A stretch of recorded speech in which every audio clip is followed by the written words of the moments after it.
Hi guys, it's Tamara. Thank you so much for coming back to my channel.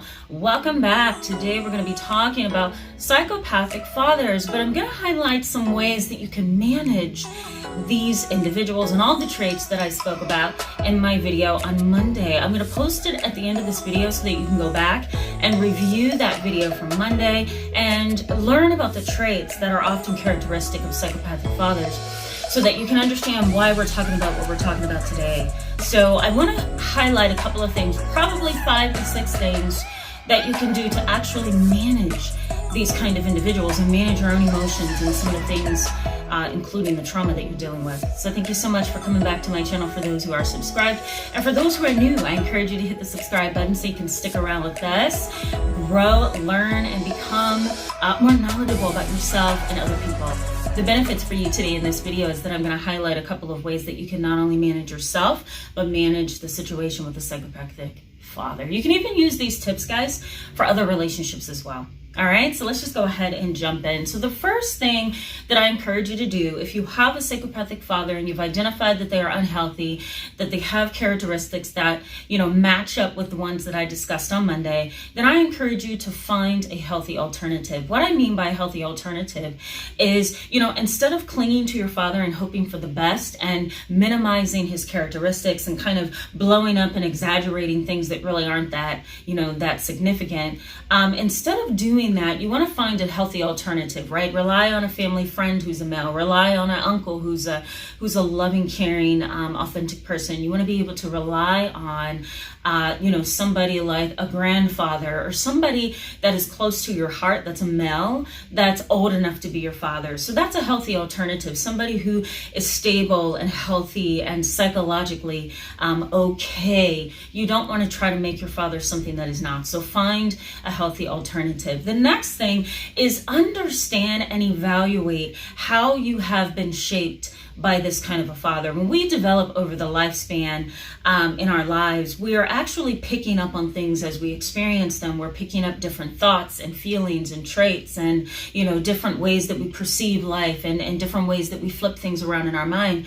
And so because of that, you've been shaped and molded by the unhealthy father that you have, whether you've had a little bit of time with him or not, whether you've had, many years with him. It doesn't matter. Short or long-term issues are likely to occur because you're being shaped by that individual that's within your life or outside of your life, right? You're being shaped by a single parent household and you're being shaped by your father being in the household. So whichever way you flip the coin, you're being shaped by this father. You're also being shaped by environment and learning and picking up on his behaviors and his thoughts and feelings if you were around him. So try to clearly understand how you've been shaped by this and how your involvement in certain relationships and certain jobs and certain positions, right, certain thought patterns mimic his thought patterns and his behaviors and patterns as well. So keep that in mind. I think it's very easy to blame yourself when you don't understand clearly how you've been shaped by this psychopathic father. All right. The next is process the damage that has been done to you. All right. And this is often very significant for you to move ahead, right? Post-traumatic growth, which is what I talk about in this video up here, is the process by which you don't necessarily accept what has happened to you, but you're able to process it and get to a place of recognition without breaking down emotionally. All right, you're able to recognize it and look at it and say, okay, here's the hand I was dealt. How do I deal with this? So that's post-traumatic growth, okay? In order to get to that place, you have to be able to process where you are, what has happened, and what kind of father that you do have. And you can do that with a pastor, you can do that with a spiritual advisor, and you can also do that with a counselor. You can also do it yourself through journaling and introspection and taking time out to just, maybe do something like look at photos and process your relationship with him. All right. The next thing is understand that a psychopathic father can also create what's called bi-directional influence. And what that means clinically is that, two things are influencing the same thing. So for example, a bi-directional influence is he's influencing you and you're influencing him, right? He's influencing how you see life and you're influencing how he sees life, right? Another bi-directional influence would be genes and environment, right? They both affect each other, nature versus nurture. So understand that this is a combination of things. It's not just, oh, I'm going to get myself out of this environment with my psychopathic father and I'll be fine. In some situations, yes. In other situations, no, because there's a biological and genetic component to all of this. So you may actually have some traits of this father, or you may find that your father's not easily changed. And that's because the bi-directional influence, right?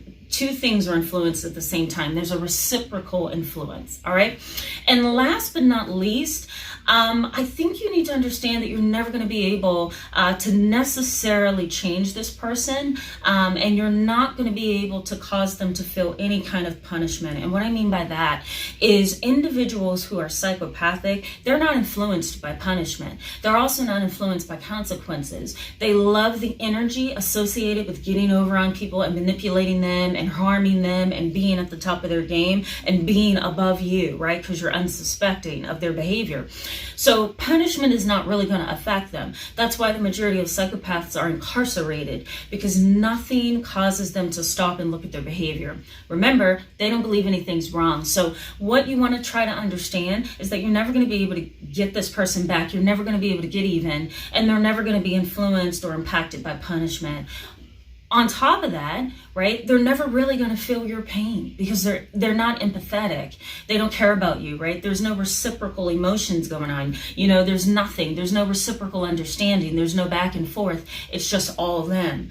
So keep that in mind. I think where a lot of people get stuck is they start thinking, well, maybe if I do this to my dad, or maybe if I do that to my father, or stop calling him, or totally disappear, he'll change. Not always. Sometimes they're content with where they are and where they have you. I encourage you to give it a thumbs up if it was helpful, and go ahead and share it with someone who may benefit from this knowledge. On Friday, I'm going to be pointing out a couple of your comments again, and I know a lot of you like when I do those kind of videos, whether it's live or I post a video where I illuminate some of the things that you guys have said to me. So stick around for Friday. I think it's going to be a pretty fun video for you. All right, I'll see you then.